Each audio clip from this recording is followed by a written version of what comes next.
Yeah, actually, You were able to log in. yeah, the recording was on. Okay, well, good. All right, our recording is running, so welcome to Coffee with a Purpose, and welcome Donna McKenzie, one of our candidates for the open positions on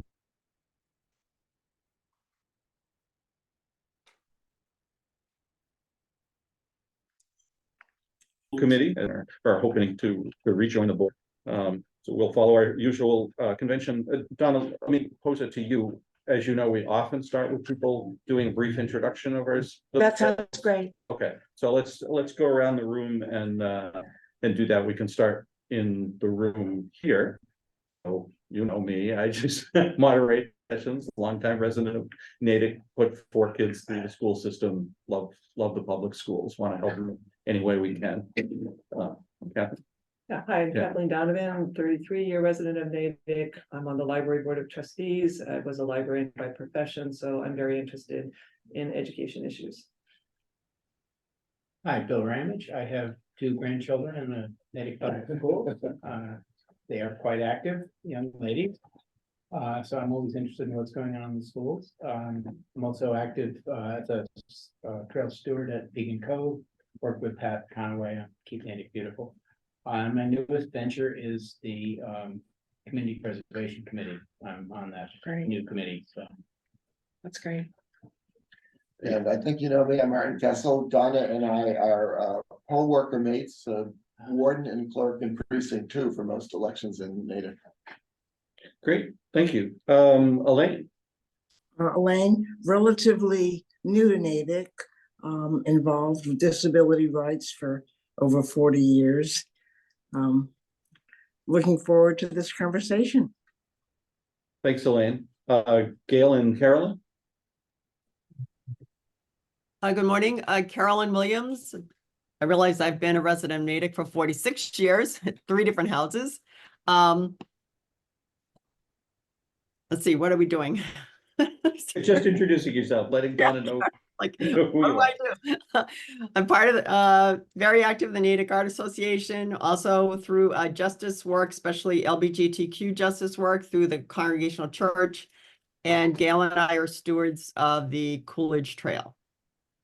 Thanks. And I'm Gail Martin, as Carolyn said, involved with things through First Congregational Church and Trail Steward, and 40-year resident of Natick, had 2 kids go through the Natick Public Schools.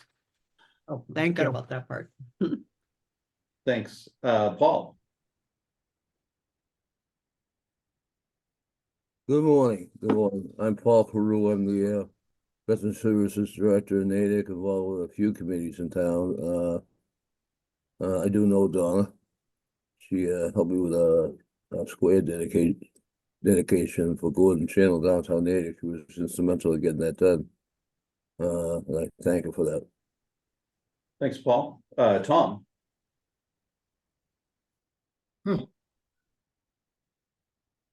Tom, you're on mute.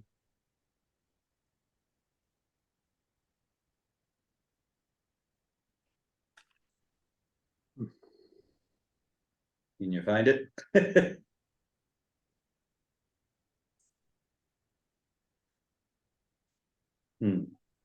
Well, while he's hunting for that, let's move on to Sarah. Oh, no, I'm sorry. You are off mute now. Great. Tom, you want to say hi? All right. Yeah. Hi.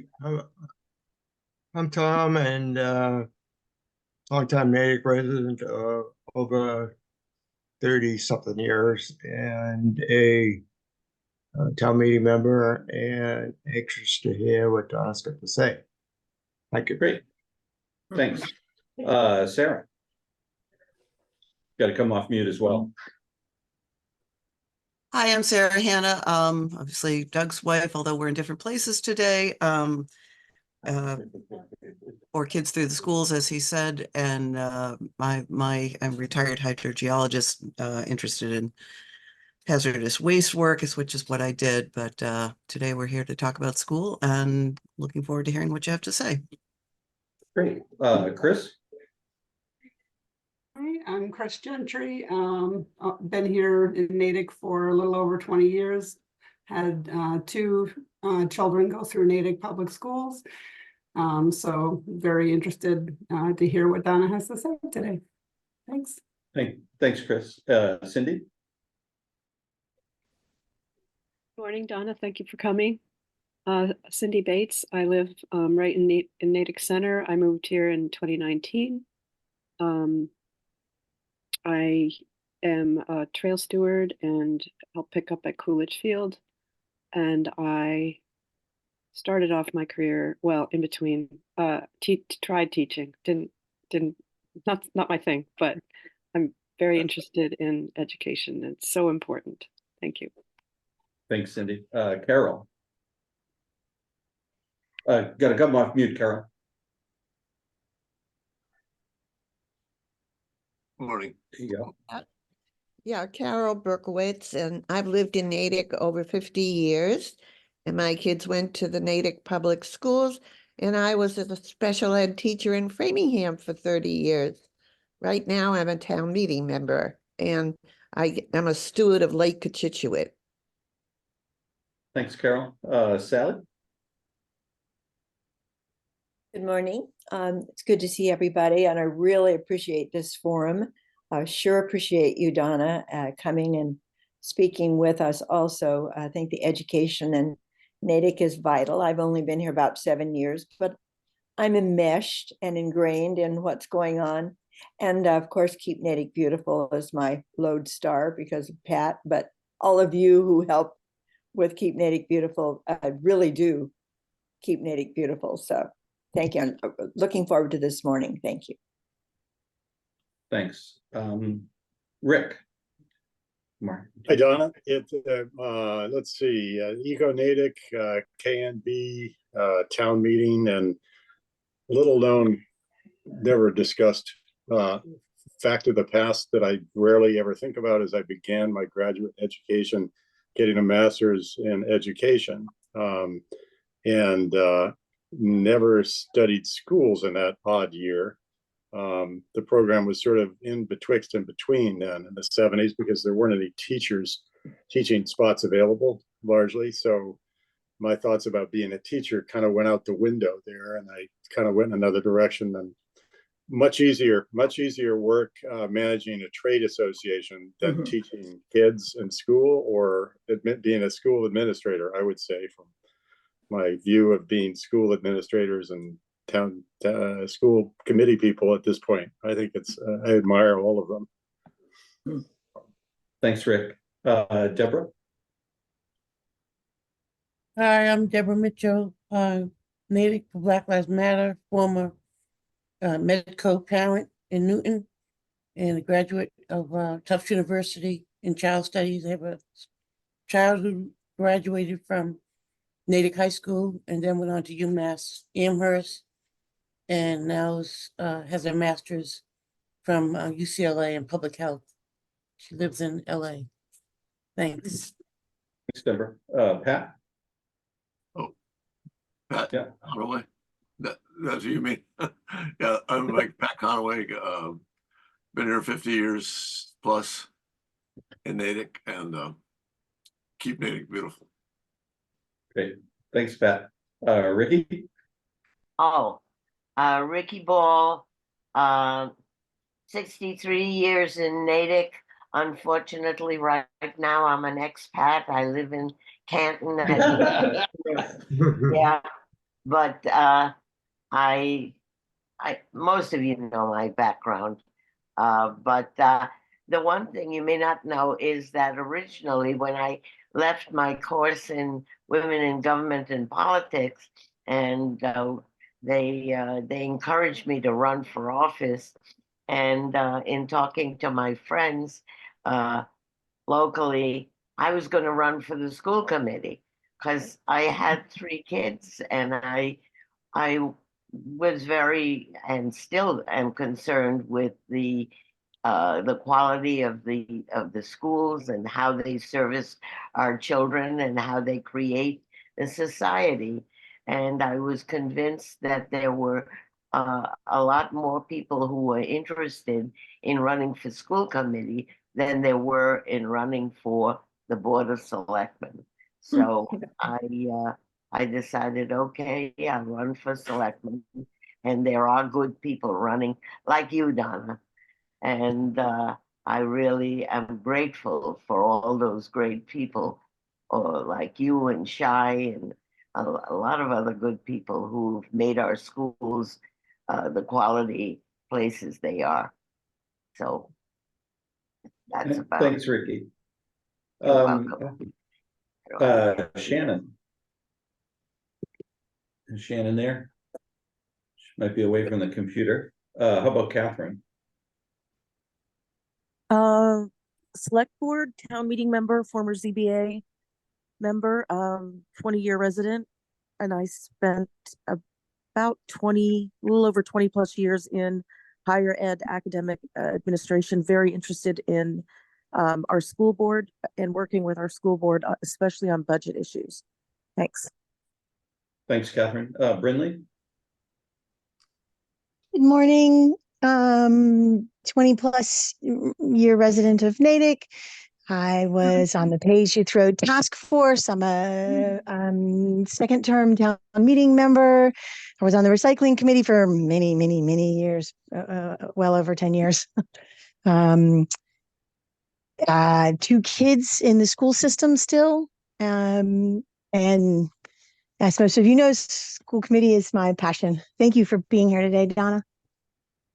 Thanks, Brinley. And then there's a Catherine Doran. Catherine, are you there? No? Okay. And then just one more try for Shannon Carlson. Hi, Yeah. I'm Shannon Carlson, and I am a 50 plus year resident of Natick and a third generation family here in Natick. I have children in the elementary school, and I'm really interested to hear what Donna has to say today. Great. Thank you, Shannon, for joining us. So I think Thank you for having me. everybody. Good. Yeah. All right. Well, let's turn it over to you, Donna. Again, thanks for joining us. Thank you. It's a pleasure to be here with all of you today at Coffee with a Purpose. I'm not, if you know me, I am so not a morning person. I'm one of these, academics that functions like really well late at night. So anyway, but it is a pleasure for making the effort. It is a pleasure. Well, I can do it if I have to. I taught at Boston College High School and actually got up at 4:30 in the morning to take the train so I could have the commuting experience and work on the train. So I can do it if I have to. Let me say that I don't know if I'm a lifelong resident. I was actually born in Boston because my mother preferred Boston doctors. She had a great Harvard doctor and was a doctor snob. So I was born in Boston, but grew up in Natick in a home my parents had bought at the end of a dead-end street that abuts conservation land. And I call it the swamp, but it's technically Coarse Brook. And it actually was lovely. Once upon a time, I was telling the Eco Natick group the other day that I could skate all the way to Sherburne with my dad on that brook. And that doesn't freeze anymore because it's so full of pollutants. And it can't, the temperature can't freeze. So it's very sad, but I have a house with a partial water view, especially now before the leaves come in. So I don't know if I went to Natick schools from kindergarten all the way through high school. And I have to say my Natick education literally changed my life. It really changed my life. I have a grandmother who was born in Ireland and came over here on the boat when she was 16 with an 8th grade education, although she's a voracious reader and a self-taught person. And my parents didn't go any further than high school, but were very committed. They were extremely hard workers and very committed to education. Education was important. And I could have led a very parochial existence, but I did not, thanks to the Natick Public Schools. And there's a lot of language about indoctrination and the schools indoctrinating people. And the one thing that the schools do indoctrinate people for is for citizenship. Is that every one of us funds public education for the purpose of citizenship, to create thoughtful, involved citizens. And I used to tell my high school students that whatever they believe in, they need to think critically, they need to think rigorously, and they need to think everything through. And I think that that's what we're trying to do. We don't inculcate certain viewpoints or certain perspectives as a teacher. And when you look at a student, you have to let the mystery of who they are unfold before you. And it's a joint learning experience. I'm a lifelong educator. I've taught at Cornell. I also taught at Fordham. Sadly, when I was teaching at Fordham, my mother became critically ill and was dying. And circumstances being what they were, my father was a self-employed cabinet maker. I commuted from New York every 3.5 days to provide care for my mother. It was grueling. It was incredibly grueling. And after that, my father became unable to live alone. So I moved back home to take care of my father, because if I hadn't, I may as well have bought his coffin. I mean, he was a very independent, strong-willed person. They could not afford the assisted living route or things like that that people go to. So if you ask me, about my resume or my curriculum vitae, I was once talking to a colleague at Harvard Divinity School, and he said, "This is the book I want to read, the book where you talk about caring for your parents." It probably was one of the most important things I did in my life, to be able to give back. I'm sorry, I'm getting teary, but to give back to the people who allowed me to go beyond what they could go beyond. And they never asked for help. I went to Smith College, and my father paid that, saved it up and paid for it, actually with cash. So that was the kind of work ethic that I grew up with and experienced. And I just, teaching is important. I've done probably nothing else. I'm also trained as a chaplain. I like to think of myself as a radical Catholic. I'm rooted in, I took a course in Jewish studies at Amherst when I was in college, and I kept saying to the professor, who was also a rabbi, "I don't think I'm Catholic anymore because of this, blah, blah, blah, blah." And he said, "You're probably the most Catholic person I've ever met in my life. Go back and read this. Go back and read this." And so I would faithfully go back and read that. And he finally said, "Go down to New York and meet Dorothy Day." So it was under his inspiration that I actually took a train to New York, went to Hell's Kitchen. Dorothy Day was in her declining years at that point, but had the great privilege of meeting Dorothy Day and sleeping on the floor of the Catholic worker in Hell's Kitchen. So I have had an incredible education, and I do know that education can change lives. And I am back running for school committee. I was happy. I served on school committee from 2017 to 2023. And I actually was, settling back and happy being a member of the public. But a few things happened that it kind of made me think I need to run again. I have more to say. I waited if somebody else would run.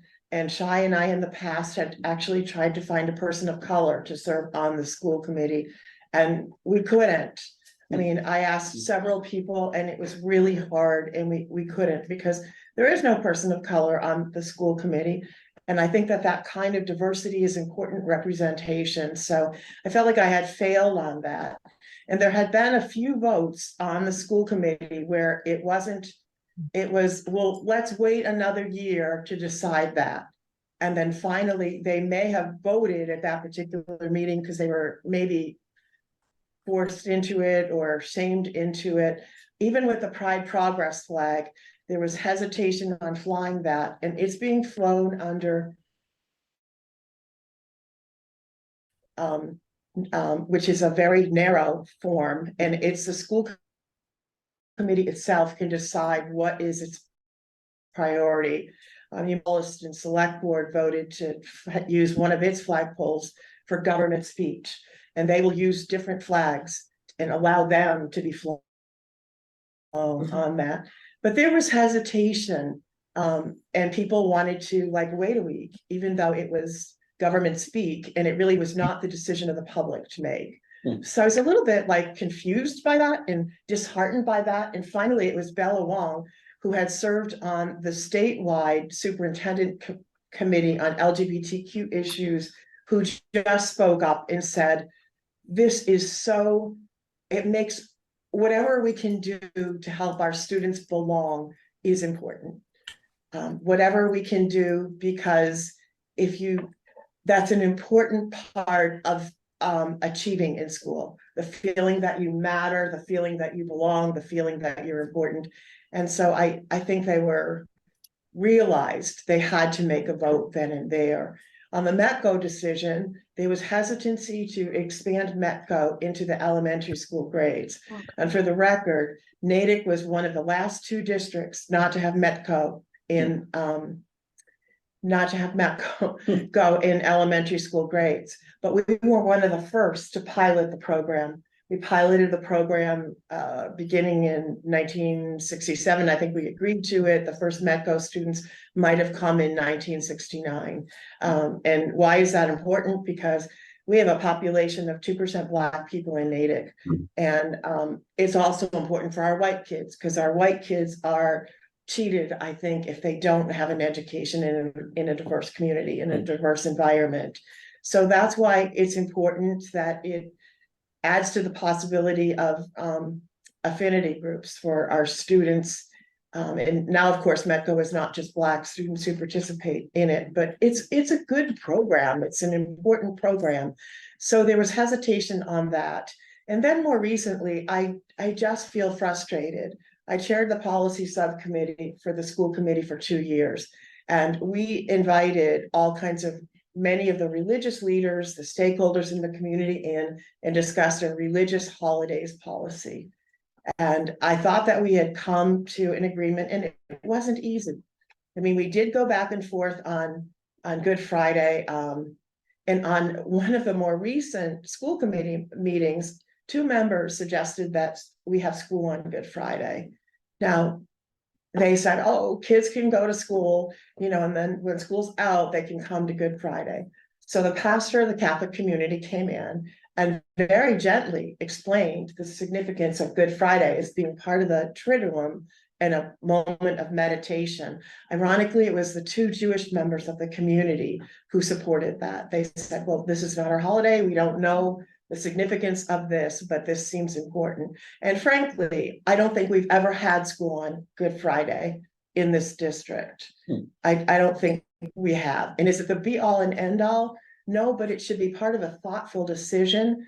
And when we were doing it for the policy committee, we reached the decision, or we did that, we weren't at the point in Natick. We weren't like Maynard, we weren't like Andover, we weren't at the point where we wouldn't have any religious holidays, because especially at this time in this place, that would mean we would have no Jewish holidays. So really, at a time of rising anti-Semitism, we're going to take away the Jewish holidays, when already Rabbi Kushner, had fought so hard for 2 days of Rosh Hashanah, and that had been taken away, and that was very hard and very controversial for the community.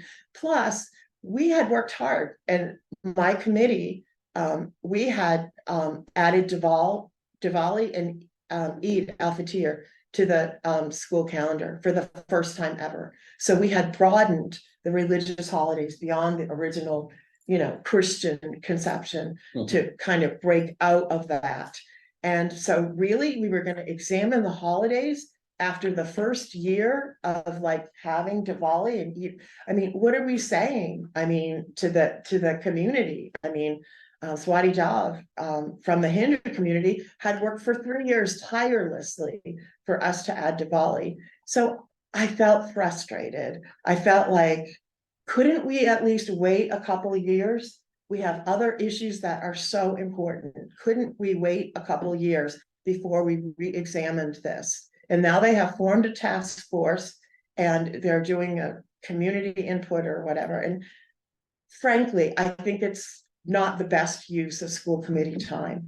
In the fall, there is finally a literacy audit. And the literacy audit will be really important. And I think the school committee should keep attuned to that. There's nothing more important than learning to read, right? I mean, and you know, I always wanted this, I don't mean this to be a tried example, but growing up, I always wanted to be able to knit. And my grandmother was flawless seamstress and everything else. And my mother's like, no, you're going to read books. If you can teach yourself, that's fine. So at 7 years old, I took a book out of the library and I taught myself to knit. Right. And my mother would never have had anything to do with my knitting or my crocheting or anything else. So reading can be like revolutionary and transformative, and our kids need to read, and they need to read well. And we need to do this literacy audit. We're behind in transitioning to scientific-based reading methodologies. Dr. Nolan had started the transition, and you can imagine with a district of over 5,300 kids that it's not an easy district, it's not an easy transition. And we also need to resume professional development for teaching for kids who suffer from dyslexia, so that they also have the reading skills. And you know, every child learns differently, right? Some are more sensory motivated, some are more, and it is a skill as a teacher to learn the best way that your child learns. So, and that is critical. So I think the literacy part of this we need to attend to. Apparently the fallback isn't as great as math was during COVID, but it's still there. And for some kids, the interruption of having a superintendent leave and then having an interim, it'll be too late by when some of the more scientifically based methodologies for reading are added. So there is that. There is also the budget. We are going to be, people are like, don't mention that. You won't get reelected. People will cringe. You know, nobody wants to hear about it. Nobody wants to hear about an override. But, you know, we've been like operating on shoestrings. And I am as cheap as they come when it comes to resources and everything else. And frankly, there have been a couple of times when I've lived without hot water or heat because I couldn't afford it. But when it comes to education, even my father was like so proud to vote for that last operational override, which I think was in 2008, if I'm remembering correctly. Because I asked him and he's like, no, it's for education. Anything for education, we must do. Education matters. And you have to understand that was not an easy vote. That was adding $400 at least to the average base of the taxpayer in Natick. And that did mean already cutting back on things that we were cutting back, because at the time, he and I were living off of his Social Security income. I had moved back to Natick. So I do know the sacrifice that an operational override entails. There have only been 2 in the history of Natick. And if we need it, you can trust me on the school committee to know that it's absolutely necessary, because I'm not a frivolous spender and I'm committed to the quality of our education going forward, that our schools are like the prize of our community, right? And again, I had a great education when I was at Natick High. It was one of the top 10 high schools in the state. And I don't know, rankings don't always matter that much, but now we're like in the 40s or something like that. We still have good schools, but our schools could be even better. There's more that we can do. There's more work that we can do. And I just realized, well, here I sit. I'm a lifelong education person and I have expertise and experience to add to this. So I think I have at least, I do have one more term in me, and I would like the opportunity to do that. I also think it's important. We will have a new superintendent who looks so promising and looks to be excellent. And with her experience in Lawrence, she knows, especially how to work with vulnerable student populations. And that will serve us really, really well. But it's going to be important. It's not easy to retain a superintendent. It isn't. And we're going to have to give her the resources and provide the environment that she needs to succeed. It's not micromanaging and other things that happened under the watch of the last superintendent. We have to do better. And I think that we can do better. We need to do better. Our kids depend on it. And again, the whole belonging issue is critical. Every child needs to feel that they belong in order to feel affirmed, in order to feel that they can achieve and that they can develop self-confidence. And it's important for all students. And I don't want to talk on and on. I really am interested in your questions and comments. Yeah. No, thanks for that opening. Your passion for the position is certainly clear. So folks, we can use our typical thing of raising your Zoom hand if you want to get in line for questions. Are there folks here initially with any questions? I got it here, but I'll go on ahead. that one later. Yeah. I'll ask the same question I asked last week. And you mentioned sort of reaching out to everyone and eliminating the possibility of hatred among students. Is certainly anti-LGBT. There's always racial issues, and now more than ever, I think there's anti-Semitic issues. So what I was wondering, how do you I know you thought about that in the context of what's happening in the Natick schools. So that's kind of the first question.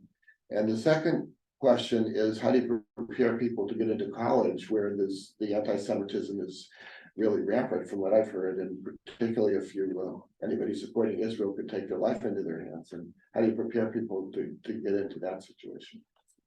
That's a great question. And I think what you say is spot on. And even being a radical Catholic, I've gotten so much pushback from my progressive friends about my support for Israel and affirming the right of Israel to exist. And that doesn't mean do I support Netanyahu, but yes, the anti-Semitism is just going high, and we need the eradication of hate, right? Because public schools, all of these kids are going to go out to college, or they're going to go into a workplace, and they're going to have to be, their success is going to depend on getting along with all kinds of people. It's not going to be acceptable to not be able to relate to your transgender colleague, or not be able to relate to your Jewish colleague who is suffering under the pain of the October 7th attack. So I think we have to make eradicating the hate, and empathy is one of the qualities in the Portrait of a Graduate. So that is one of the explicit goals of the Natick public school system. And that Portrait of a Graduate actually is a framework that other districts are looking to emulate right now. But we can look at everything we do and we can say, what is this doing to create empathy? We also have a great community. We have great community leaders, and why not use them? I mean, we don't have any state religion, and there's a reason why we have separation of church and state, which is actually to protect religion. But I was very moved when after Rabbi Ray Schweiss reached out to me after the latest incident at the high school, and said, do you think there's anything that I can do? Is there anything that I can do to help? So I just gave her the principal's name and email address and had her reach out to her. And not sure what happened, but when I was going through Natick High School, when there was anti-Semitism, and it always seemed to be present in some way, Dr. Keefe had Rabbi Kushner come and do an all-school presentation, and it mattered. It mattered. It was like, this is important, and you need to understand a little bit about Judaism. Not optional. It's not optional. It's not optional not to know about racism in this country. It's not optional not to know about any kind of exclusion or, you know, bias against the LGBT community is not optional. It's part of us being empathetic. And when we do a new 5-year strategic plan, it's a great question. We need to think about ways on how we're going to develop that. Working with the community, because the schools belong to the community, right? We're educating for citizenship. You mentioned a portrait of a graduate is and something that others were emulating or something. Yes. Is that a formal thing? What are you referring to there? It's a framework. Okay. It's a framework that was approved under Dr. Nolan's watch, and it includes several categories. It includes critical thinking, the ability to collaborate.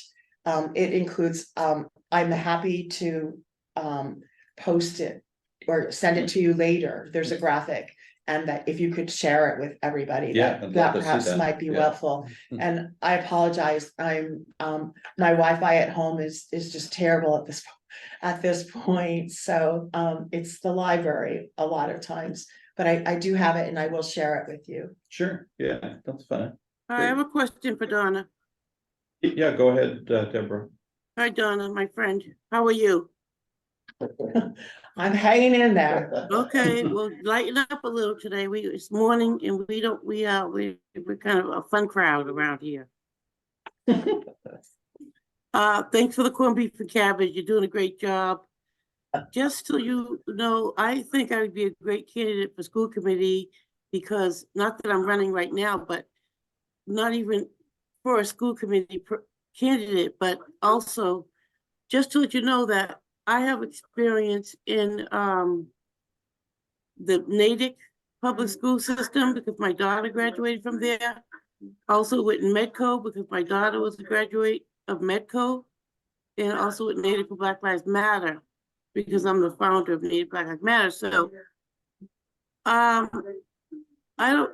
was just joking about being a school committee candidate, but I was wondering what mechanisms, because you don't have any people of color, there's no diversity on the school board, and I believe you've never had a black or brown school committee member. Is that correct? Yes, I believe that's correct. And we do not even have a black teacher at this point. Really?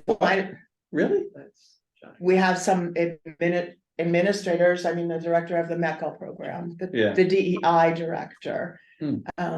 And Dr. Nolan had started a program so that we could try and recruit, and had frankly worked damn hard to try and recruit. I mean, Bella Wong, our interim superintendent, is a woman of color. And that's incredible for us, because not only do we have a woman with her, but we have a woman of color from an Asian background. Deborah, I don't know. I mean, I think like in terms of Black, the town is only 2% Black, and it's really hard. There isn't a critical mass, and we need to look at municipal government in general and ask, what is it that is not inspiring people to get involved? The first time I was actually involved in municipal government was when I was doing my master's degree. And I was like maybe 21 years old. I think I was the youngest town meeting member. I only served one term, but what a glorious term it was, because Marcia Leibowitz was still alive. And Ricky Ball probably doesn't remember that, but Ricky Ball was in that town meeting. And I never, ever forgot what some of the things that she said, particularly when we were thinking about cutting the budget. And someone's great idea was to cut Christmas lights. It was Ricky Ball who got up and said, what would that mean at the darkest time of the year if we cut lights? That we had no hope. Natick is a town without hope. And she explained that she was a Holocaust survivor. But Deb, I'm kind of going around the route here, because your question is really critical. And I think we're all trying right now to get answers to that question, like how to increase activity by people of color in our government. Yeah. Well, we do have the first Black woman select board member. We do, Right. we do, So we that's a do. start. Yeah, It's a Accomplishment for start. Natick. We do, we do. So, yeah. we can't, you know, I Rome wanna- wasn't built in a day, so, you know. Right. I want to move on to, I know Pat has his hand up, but I also wanted to thank Cindy. I think she put in the chat the link to the portrait of a graduate too, so you don't have to hunt that down. Thank you so much, Cindy. Yeah, Pat, what have you got? Oh, yes, thank you for joining us today, Donna. I really respect a lot of things you've been trying to do. I was just curious because of this campaign that's going on. You know, we have 4 candidates for 2 positions. And one of the candidates, this is what I hear, and I'm not, I don't have this absolute proof, but I believe there's some fairly serious funding from Mr. Roberts, and it's coming from some of these groups that are really anti-DEI. They have kind of a Ron DeSantis approach to politics and education, and they claim that teachers are brainwashing kids to use pronouns and so forth and so on. So I was wondering if you had any broad comments on that. Well, let me first say that I was the only candidate who voted in that secret, the so-called secret gender transitioning policy that came into the district in 2018. And I thought it was an important policy because I do bioethics in an academic level, and I looked a lot at autonomy, how people reach the ability to make decisions. And what I liked about that policy is it recognized the ways in which students develop autonomy, and it respected that. I mean, kids aren't property. And Massachusetts actually had rights for animals before they had rights for children. And people don't automatically get autonomy at age 18. They grow and they develop into it. And in very rare cases, transgender kids are harmed physically, beaten by parents. And if there's any chance of that, then this is a policy that would prevent it. It doesn't say you can't tell parents. It just puts in place a process for respecting the student's autonomy and frankly, helping them to speak to their parents. And a lot of kids, it comes up with parents, right? And you know, you probably had important discussions with your kids when you were driving them to sports practices or driving them to look at colleges. It's those car trips that sometimes evolve into the conversations. And I mean, when it came to parents, I had the best. I mean, my mother was always afraid she was not going to be there for me if I had some crisis. I remember at one point she said to me about my high school boyfriend, he's in jail. It's okay. We'll deal with it. He's in jail. Or you're pregnant. And I'm like, Mom, I haven't even had sex. Calm down, calm down. I was actually, I don't know, very kind of geeky and prudish, but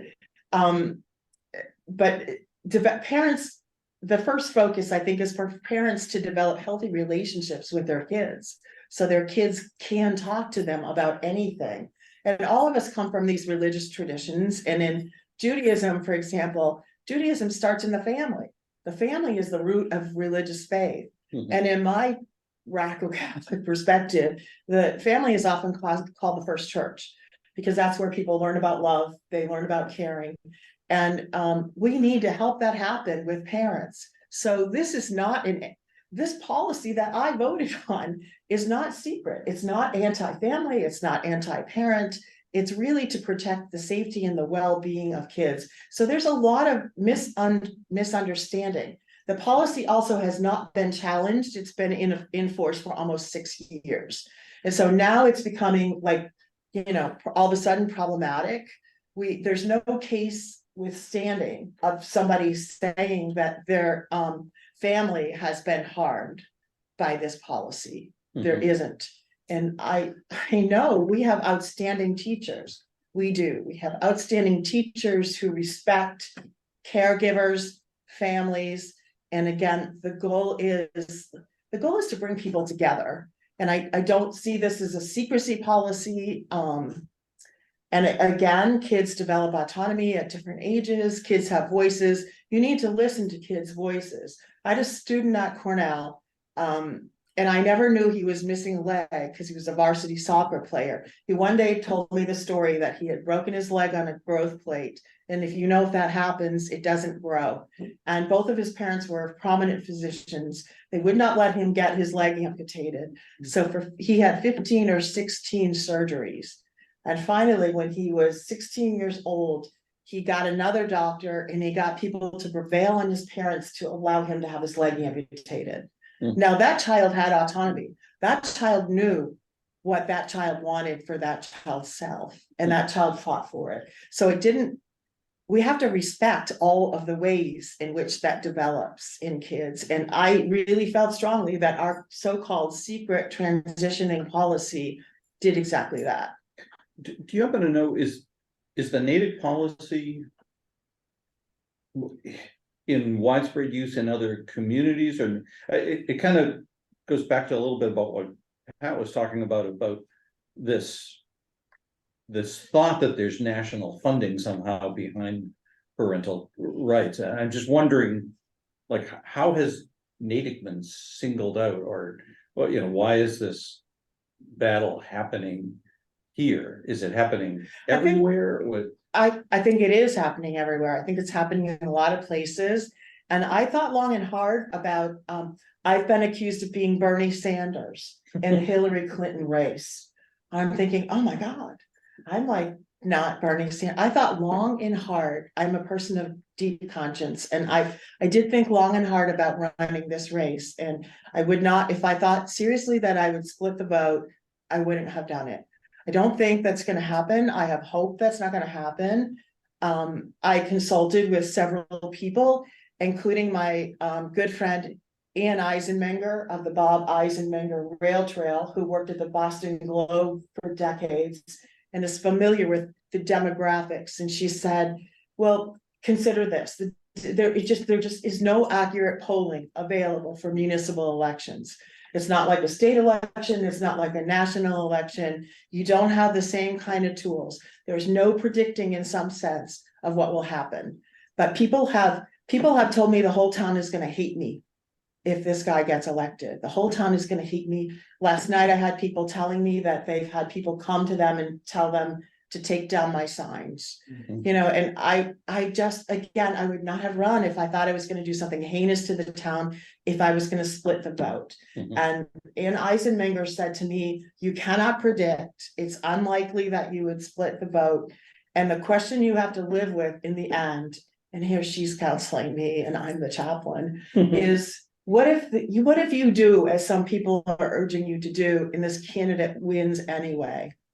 Is that okay? How will you live with yourself? And someone also said to me, well, it's a problem if you come in last. If you come in last, that means that this person beat out somebody with a doctorate and the education that you have, and that will look bad for the town. So I thought, oh my God, is it starting to be a problem if I leave? I mean, really, where is the respect for my right to participate in the democratic process and my thought process in doing this? And I also, like in good Jesuit fashion, try to look at the alternatives. What is the worst case scenario? What if this person gets elected, right? And I hope that they don't. I hope they don't. I don't think that they will.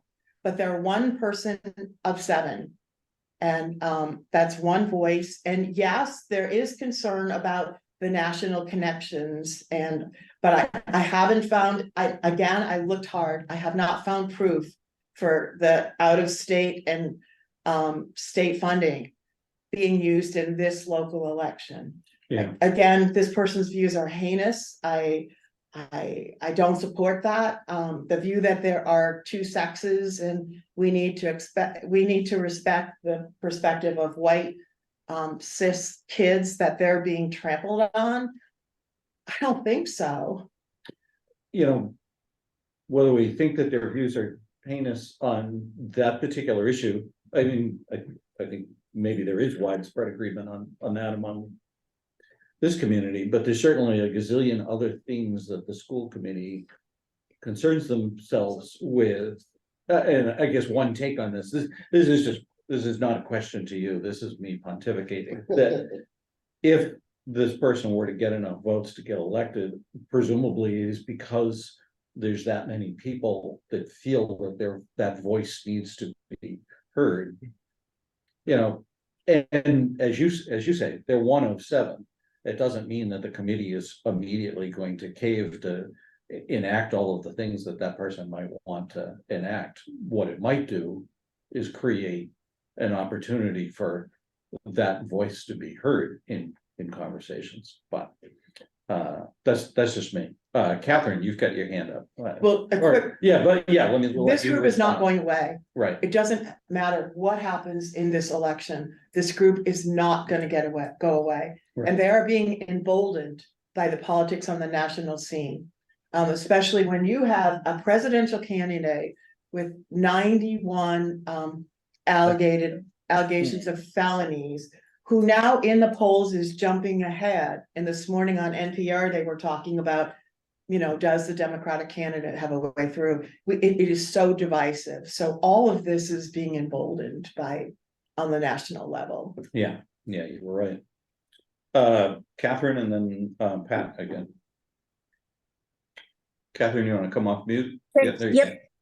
I have 2 questions. The first one is, Donna, you mentioned that you had looked into whether there was any national money in this race. Can you tell me where you looked? As most people know, I'm a crazy researcher, and since the candidate has not been able to, or is not required to file a financial disclosure until after the election, I think March 31st, I don't know of any sources to figure that out. And the second question that I have is, one of my concerns with the school budget, which every year goes up, seems exponentially. Now it's over $18,000 per student to educate in Natick. So what that means is a family that has only one child in the school system, their home needs to be assessed at $1.5 million to pay for just the child's education. Right. Which doesn't include the budget for public safety. It doesn't include town administration, roads, sewer, etc. So my question is this: one of the concerns I've had about the budget for the last 5 or 6 years has been the number of grant written positions that have been put in the budget. And I don't have the numbers.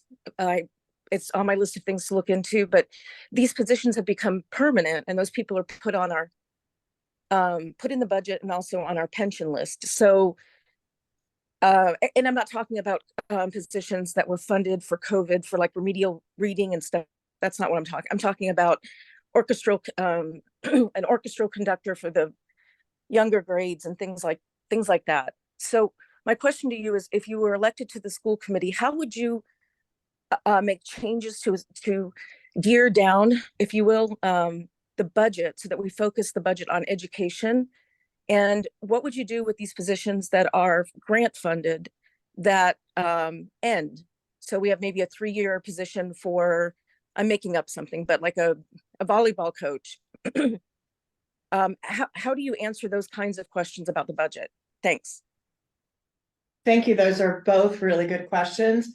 I'm going to answer I think the last one first. I think this is a critical issue coming up that the school committee will face is the budget. And it is the case that you accurately point out the figures, but the Irish expression, we live under the shelter of each other. And that's always been the case, that we pay for education because it's a community value, right? So it's the people without kids in the school who are footing the bill for people with kids in the school. So it raises a lot of questions for us on how we live as a community together, that we need to be sure that we keep enhancing our services. And we do have some pretty good services for senior members of our community, but we need to be sure that our services are responsive to senior members. We need to be sure that there's help. Municipalities have the option of a circuit breaker for seniors. low-income seniors, that's a vetted way to do it. So that property taxes can be reduced for seniors. And I've been told that that was looked at and people didn't want to pay, or somebody has to pay, and the higher income people didn't want to pay, but other towns do it. I think Wayland does it, Sudbury does it. So something like that is an option. We don't have much of a working class population left in this town. There isn't a lot of economic diversity. And Catherine, your question like hinges on that, I think, in the importance of respecting also economic diversity. Your question about the grant funded positions, some of those positions are critically needed, but the school committee will need to be judicious, because we can't spend like we don't have accountability to all of the residents in our community, because we live under each other's shelter, right? And this year, 3 full-time positions are being laid off. People are being laid off.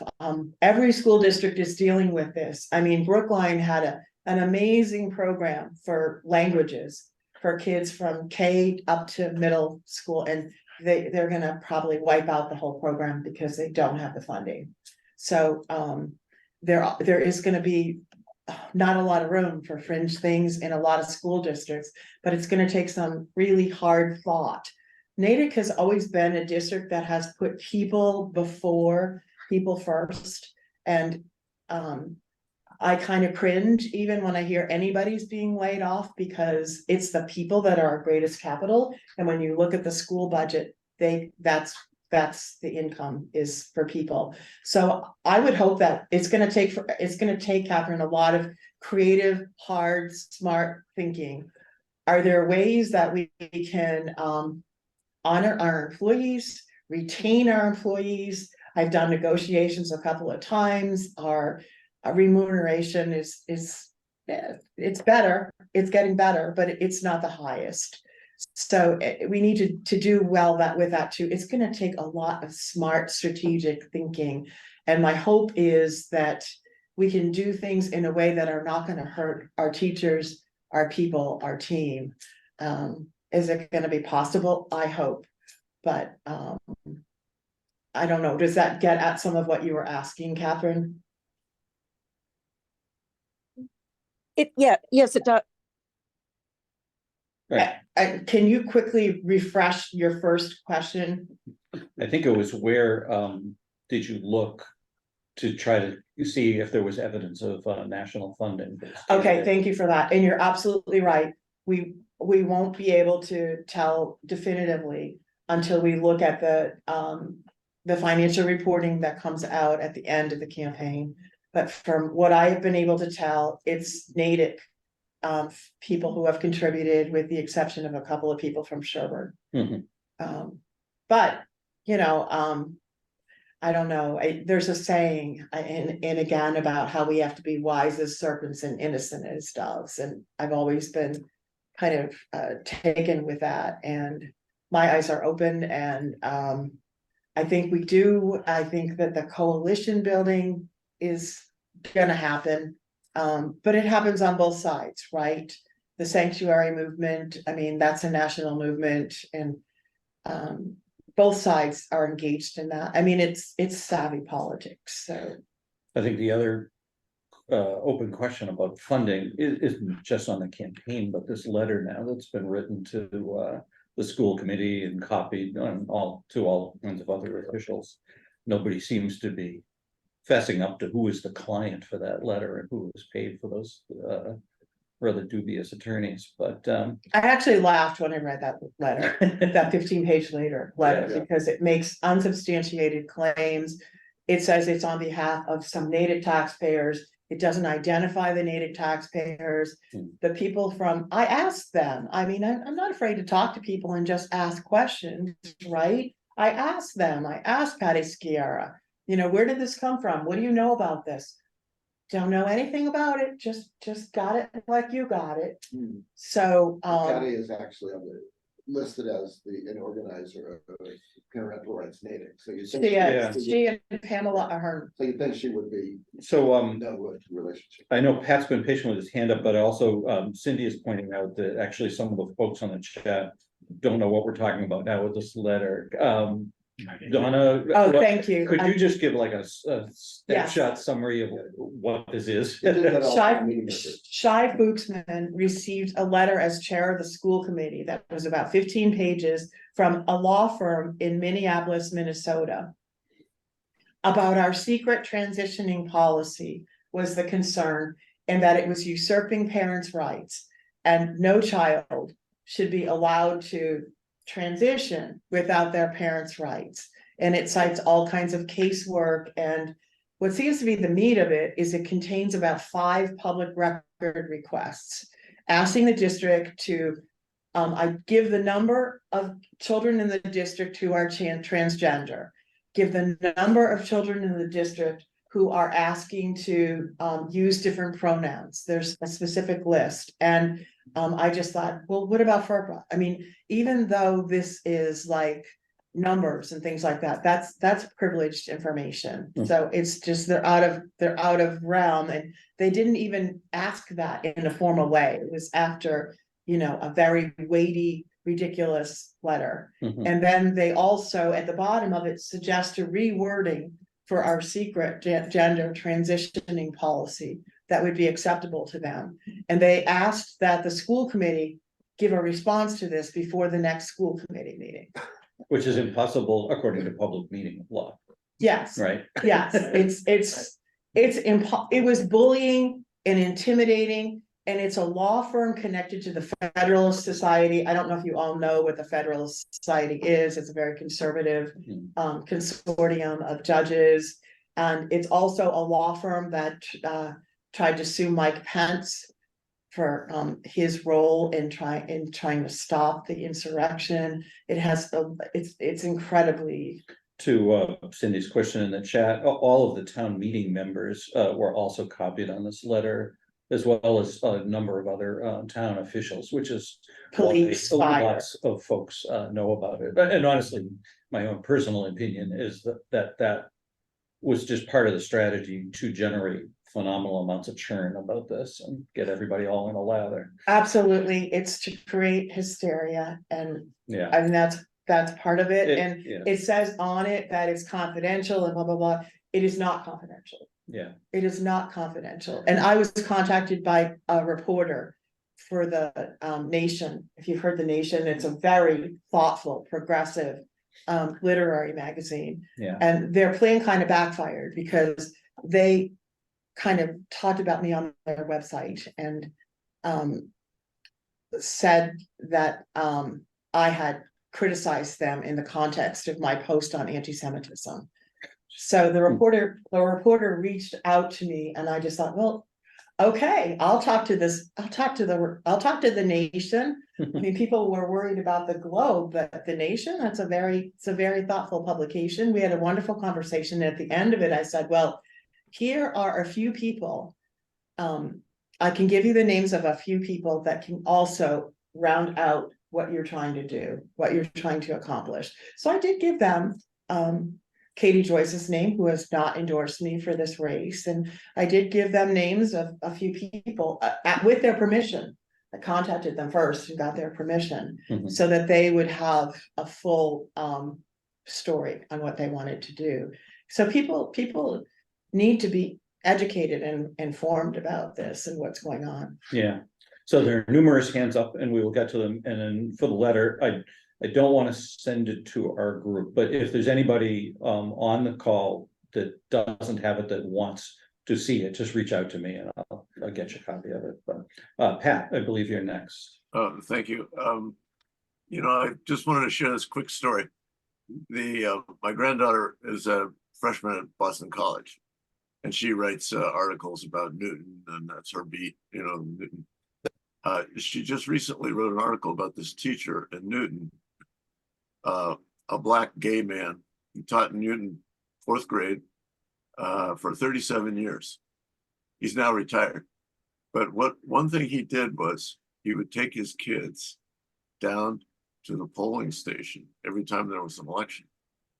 And he'd have his students watch people come in and vote, and they'd talk about it, and they learn about voting. And I just thought that was so ingenious, because I'm afraid, Donna, it's not your fault, but our local elections are so poorly participated in that this small number of people who are going to vote tomorrow, that vote can be split, in a weird way. And I'm not blaming you for anything that happens. I think you're absolutely right. You're not, but it's just such a sad thing about our local elections that we don't have much higher participation. I think that's true. And Martin and I work at the polls, and we always think, well, how many people are going to come this hour? And, we become like little demographic nerds, but, Nothing else to do over Sunday. yeah, and sometimes it's only 8% for a local election. This one will be higher because people had the option of getting a mail-in ballot.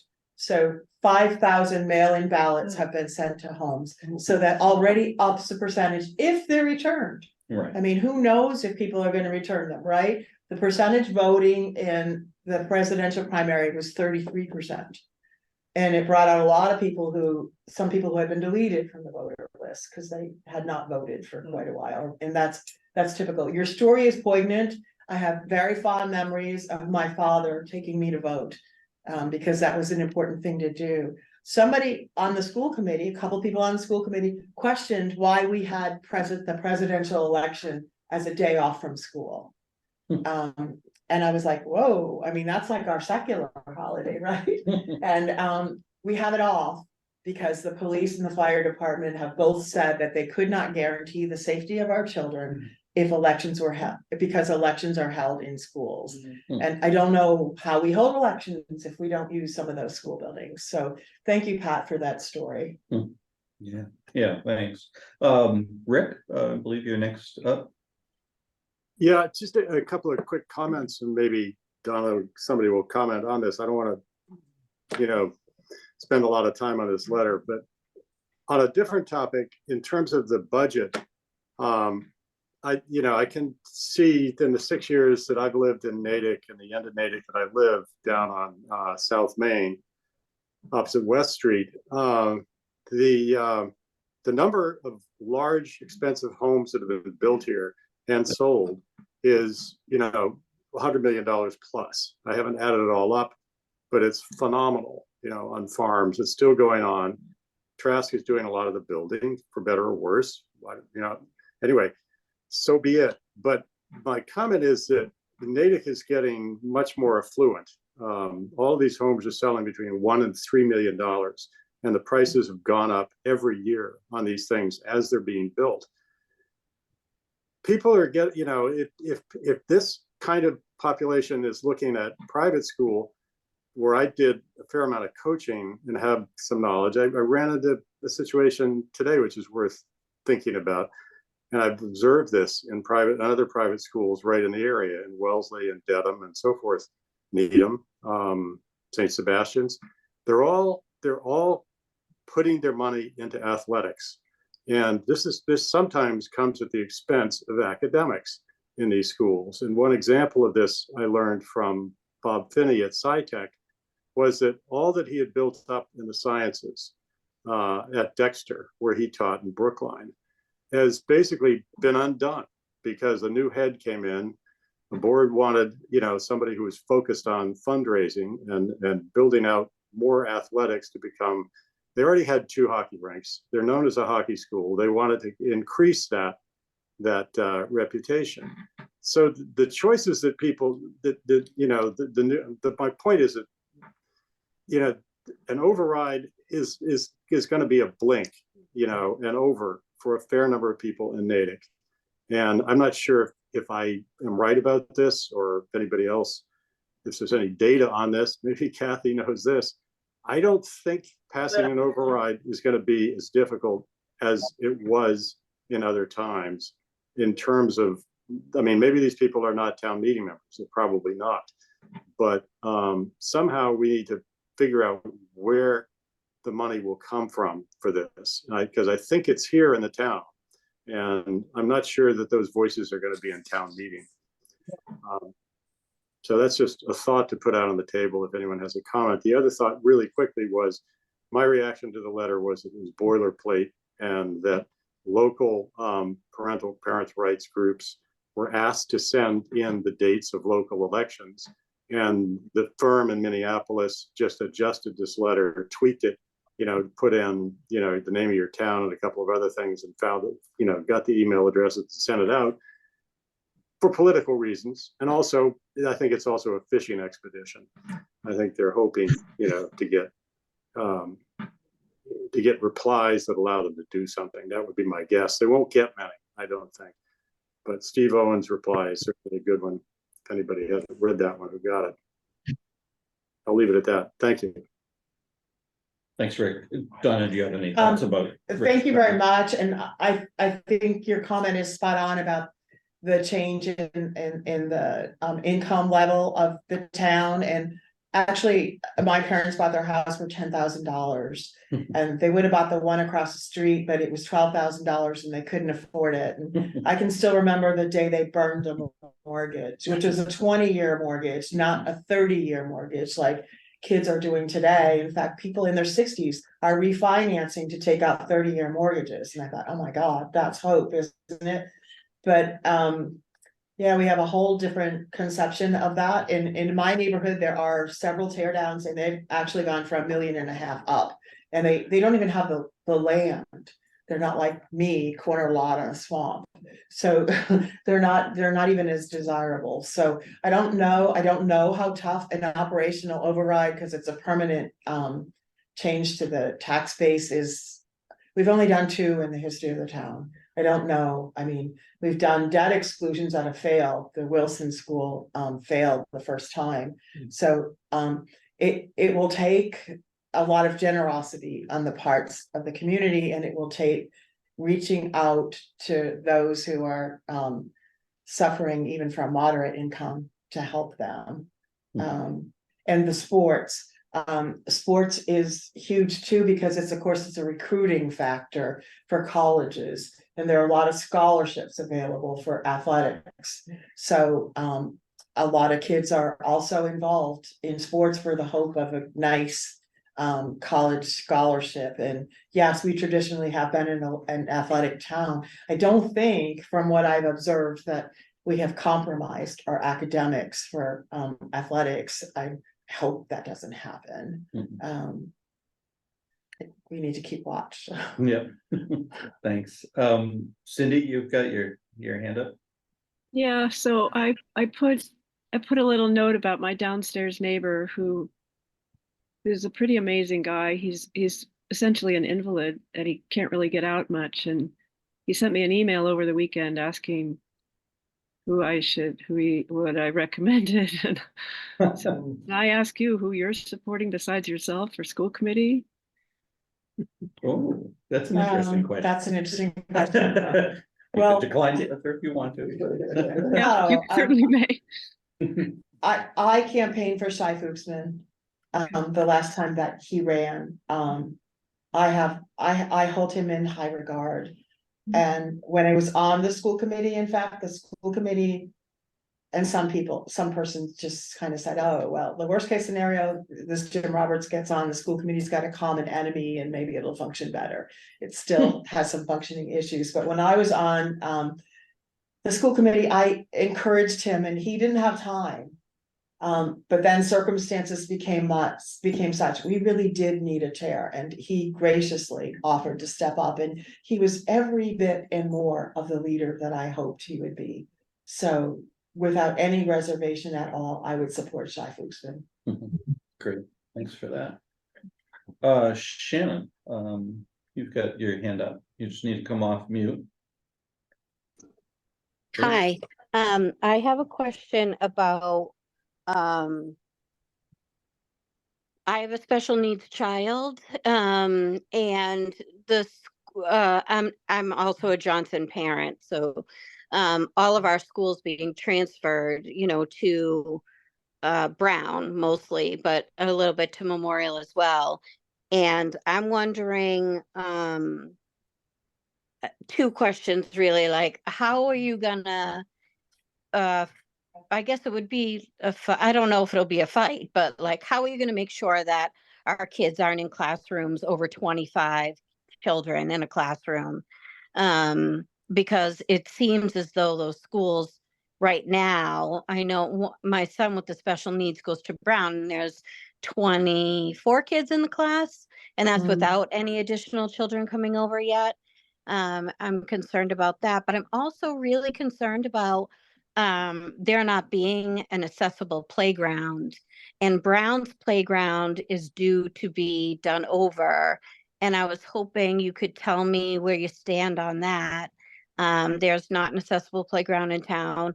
I'm sure you've seen me say it before, or maybe not, but I say it every time somebody talks about playgrounds in town, because I think it's really important that everybody gets a chance to play on playgrounds, no matter what their abilities are. And I was wondering how you felt about those, and if that was something that you would fight for as well, along with me and other special needs parents. I was on a committee and helped form a committee to develop a Magic Bridge Foundation playground. And then COVID happened and it became too difficult for this committee to keep going.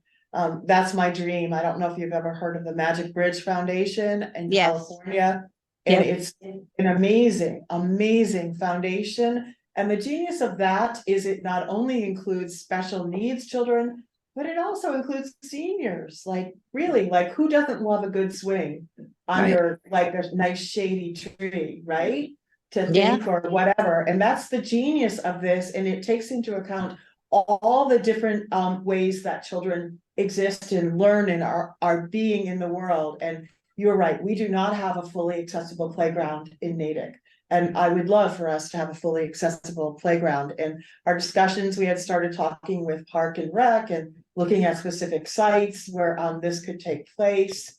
And I would hope that we could maybe do something like that. I even talked to playground suppliers.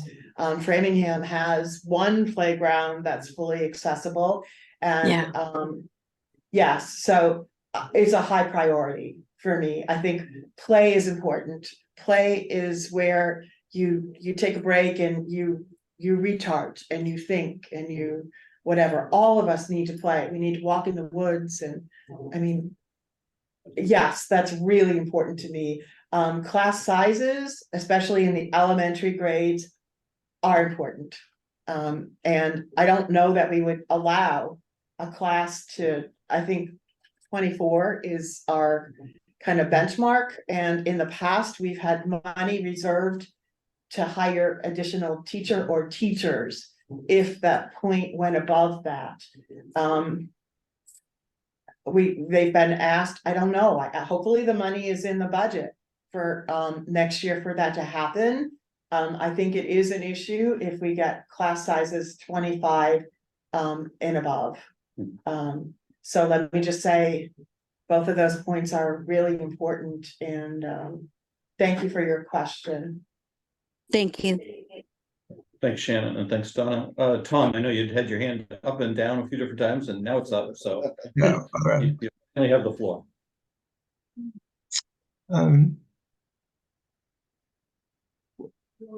This may be a loaded question, but what quality of yours do you feel you have that separates you from the other candidates?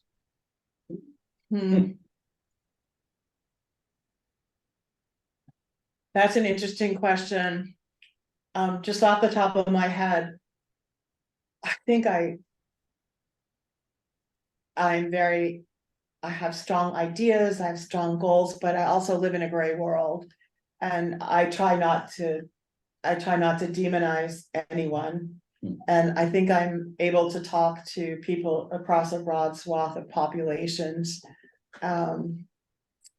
I did walk over when I was holding a sign and talked to Jim Roberts on Saturday. And he just we're all people, right? Right. And we all have the possibility of waking up and becoming a new person the next day. And I think, that's always been important to me to build communication across different groups of people and different populations and to work together, right? To compromise and to work together. Some things I don't want to compromise on, and I maybe won't, but I hope that at least gets at one quality, Tom. Hi, I got a question. Donna, Yeah, go ahead, Deb. could you address what's going on in Wayland with Easy was filing, Omar Easy, the black superintendent, filing $5 million racial discrimination lawsuit? You sent me the article yesterday. I don't know all the details of that, so I would be hesitant to comment on that particular thing. But what I found interesting is that there are a couple members of the school committee that are named in that lawsuit for creating a hostile workplace. So I do think it is really important. There's nothing more important than creating and enabling a superintendent and not creating a hostile workplace. That is critical. I really can't comment on the merits of that case, but it is sad to me. There's also Priya, who is one of the candidates for superintendent, has a lawsuit against Everett and against the Boston Public Schools for racial discrimination. I don't know how I would be if I was the first person of color in these school districts, and I can't. I imagine it would be really hard. It would be really hard, and I don't know. I mean, there's just a lot of questions about this, Deb. It's a really important question, but for me, I took it as kind of like, this is important for the schools to create a welcoming place for the superintendent to evaluate them fairly, to let them know the specific goals on which they'll be evaluated and how they will be held accountable. Yeah, thank you. Yeah, thanks for that, Deb. Well, we are somewhat approaching the our unofficial 10:30 point. I'm not seeing any other hands up. It's been a great discussion. Donna, do you have kind of closing thoughts? I really appreciate what you just said about that you value your ability to talk to all people, kind of, and that was my paraphrasing of it, but that seems to be so important in the increasingly polarized environment that we find ourselves in. Well, thank you. And that probably gives also for some people a little bit more for not to like about me. I try to have a sense of humor. I try to have a sense of humor here. But I'm seeing Ricky Ball on this call, and I also want to say that I imagine, because she always asks the question about civics and civic participation. And I just want to say, maybe in conclusion, that if the only indoctrination we have in the school district is for civics and civic participation, we are about creating thoughtful citizenship. And we need to infuse that all the way through the curriculum. I mean, and be upfront about that. It's more than just a civics class. It's like, how does this affect the real world? When I took organic chemistry at Smith, my professor, in a very ominous way, gave us the formula for alkalization on the first day of class. And I was like, oh my God, am I going to survive this class? And then he went on to say, this is a formula that was used to make soap from human fat from Jews. And I was like, and he's like, this is, knowledge. It goes either way, and you need to have values. You need to know the values for which you stand and what you're studying. And for me, the civics and the civic participation is just critical for this. We need to develop empathy. Look at that portrait of a graduate. We need to develop all of those qualities. So that's about all I can say at this point, but I just really enjoyed this conversation so much. And I thank you all for listening, and onward we go together. Well, thanks for your time with us. I did see Ricky came off mute. Maybe she wanted to respond to you mentioning her. Go ahead, Ricky. You read my mind. That's why my hand was up. I wanted to know what the native schools are doing to implement the state emphasis on civic education and learning how the government works and how you should be opportunities, everything. You're able to get that at all. To be to make a difference. And I can't thank you enough. You understand me. And Ricky, I'm sorry to interrupt, but unfortunately your audio has gotten really garbled. We're just not able to hear what it is you're trying to say. Okay. But if I could be in there, I would work for you. I don't know how many times. Oh. I know they're words of wisdom, but even though we can't make them out. Let me just say, I feel with you because I've been there with those computer glitches. Yes. Most recently, so I know the frustration, and it's also a little bit of the downside of this Zoom and hybrid technology, which Sure. also offers fabulous accessibility. Yeah, okay. Well, again, thanks for your time with us.